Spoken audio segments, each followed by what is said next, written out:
ओम शांति। अव्यक्त मुरली रिवीजन में आज हम अव्यक्त बाप दादा के 19/6/1970 के महावाक्य रिवाइज करेंगे।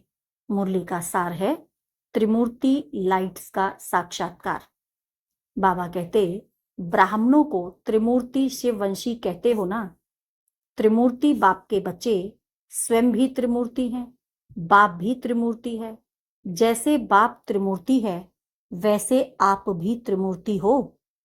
3 प्रकार की लाइट्स साक्षात्कार की आती हैं। वह मालूम है कौन सी हैं? जो ब्राह्मणों के 3 प्रकार की लाइट्स का साक्षात्कार होता रहता है।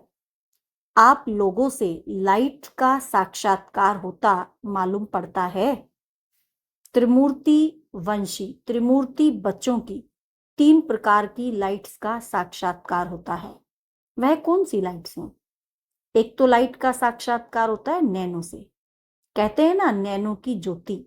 नयन ऐसे दिखाई पड़ेंगे जैसे नैनो में 2 बड़े बल्ब जल रहे हैं। दूसरी लाइट होती है मस्तक की लाइट, और तीसरी होती है माथे पर लाइट का क्राउन। 3 लाइटें बाबा ने बताई 3 प्रकार की। पहली नैनो की ज्योति, जो नैनो में क्या दिखाई पड़ता है, जैसे 2 बड़े बल्ब जल रहे हैं। दूसरी मस्तक की लाइट, मस्तक मणि। तीसरी माथे पर लाइट का क्राउन। अभी यह कोशिश करना है जो तीनों ही लाइट्स का साक्षात्कार हो। कोई भी सामने आए तो उनको यह नयन बल्ब दिखाई पड़े, ज्योति ही ज्योति दिखाई दे। जैसे अंधियारे में सच्चे हीरे चमकते हैं ना, जैसे सर्च लाइट होती है, बहुत फोर्स से और अच्छी रीति फैलाते हैं। इस रीति से मस्तक के लाइट्स का साक्षात्कार होगा। और माथे पर जो लाइट का क्राउन है वह तो समझते हो। ऐसे त्रिमूर्ति लाइट का साक्षात्कार एक एक से होना है। तब कहेंगे यह तो जैसे फरिश्ता है।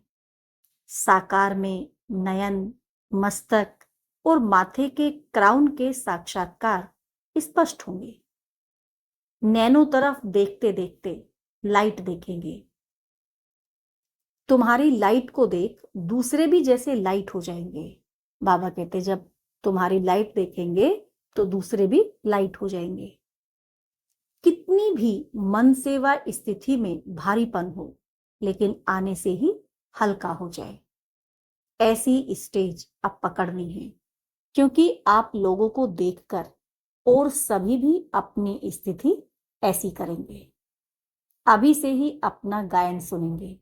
द्वापर का गायन कोई बड़ी बात नहीं है, लेकिन ऐसे साक्षात्कार मूर्त और साक्षात मूर्त बनने से अभी का गायन अपना सुनेंगे। आपके आगे आने से लाइट ही लाइट देखने में आए, ऐसा होना है। मधुबन ही लाइट का घर हो जाएगा। पूरा मधुबन क्या बन जाएगा? जैसे लाइट का घर हो जाएगा। यह दीवे आदि देखते भी जैसे कि नहीं देखेंगे। जैसे वतन में लाइट ही लाइट देखने में आती है, वैसे यह स्थूल वतन लाइट का हाउस हो जाएगा। जब आप चैतन्य लाइट हाउस हो जाएंगे तो फिर यह मधुबन भी लाइट हाउस हो जाएगा। अभी यह है लास्ट पढ़ाई की लास्ट सब्जेक्ट। प्रैक्टिकल में थ्योरी का कोर्स समाप्त हुआ। बाबा कहते अभी थ्योरी का कोर्स जो है वो समाप्त हो गया है, अभी प्रैक्टिकल चलना है। प्रैक्टिकल कोर्स की लास्ट सब्जेक्ट है।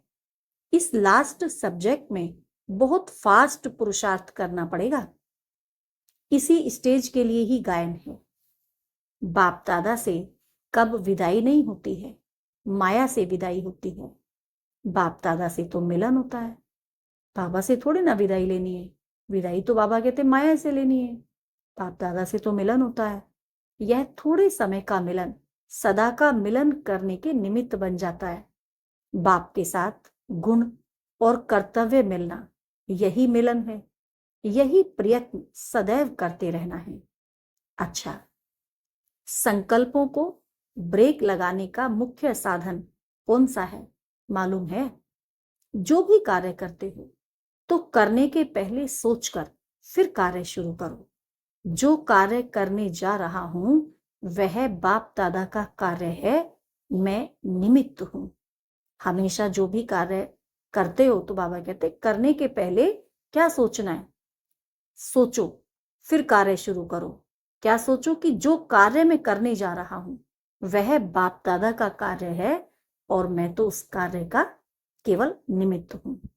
जब कार्य समाप्त करते हो तो जैसे यज्ञ रचा जाता है तो समाप्ति समय आहुति दी जाती है। तो इस रीति जो कर्तव्य किया और जो परिणाम निकला वह बाप को समर्पण माना, स्वाहा कर दिया। फिर कोई संकल्प नहीं, निमित्त बन कार्य किया और जब कार्य समाप्त हुआ तो स्वाहा किया। फिर संकल्प क्या चलेगा, फिर तो कोई संकल्प नहीं चलना चाहिए। जैसे आग में कोई चीज डाली जाती है तो फिर नाम निशान नहीं रहता, वैसे हर चीज की समाप्ति में संपूर्ण स्वाहा करना ही फिर आपकी जिम्मेवारी नहीं। फिर जिम्मेवारी किसकी, जिसको समर्पण कर दिया उसकी। जिसके अर्पण हुए फिर जिम्मेवार वह हो जाते हैं। फिर संकल्प काहे का। जैसे घर में कोई बड़ा होता है तो जो भी काम किया जाता है तो बड़े को सुनाकर खाली हो जाएंगे। कोई भी काम किया, सब कुछ बड़ों को सुना दिया, खाली हो गए। तो वैसे ही जो कार्य किया, समाचार दिया, बस अव्यक्त रूप को सामने रख करके देखो। अव्यक्त रूप को सामने रख के यह करके देखो। जितना जो सहयोगी बनता है उनको एक्स्ट्रा सहयोग देना पड़ता है। जैसे अपनी आत्मा की उन्नति के लिए सोचते हैं, इस रीति शुभ भावना, शुभ चिंतक और शुभ चिंतन के रूप में एक्स्ट्रा मदद दोनों रूप से किसी भी आत्मा को विशेष सहयोग दे सकते हो, देना चाहिए। इससे बहुत मदद मिलती है।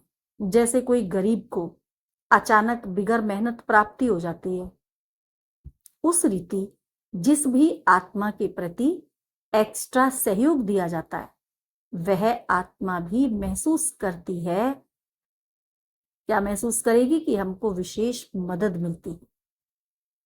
जैसे कोई गरीब को अचानक बिगर मेहनत कोई चीज मिल जाए, कोई प्राप्ति हो जाए, है ना। तो इसी तरह बाबा कहते उसी रीति जिस भी आत्मा के प्रति एक्स्ट्रा सहयोग किया जाता है तो वो आत्मा भी तो महसूस करेगी ना कि मुझे कुछ एक्स्ट्रा मदद मिली है। साकार रूप में भी एक्स्ट्रा कोई आत्मा को सहयोग देने का सबूत करके दिखाया ना, उस आत्मा को स्वयं भी अनुभव हुआ। यह सर्विस करके दिखानी है। जितना जितना आप सूक्ष्म होते जाएंगे उतना यह सूक्ष्म सर्विस भी बढ़ती जाएगी। स्थूल के साथ सूक्ष्म का प्रभाव जल्दी पड़ता है और सदा काल के लिए। बाप दादा भी विशेष सहयोग देते हैं। एक्स्ट्रा मदद का अनुभव होगा, मेहनत कम, प्राप्ति अधिक।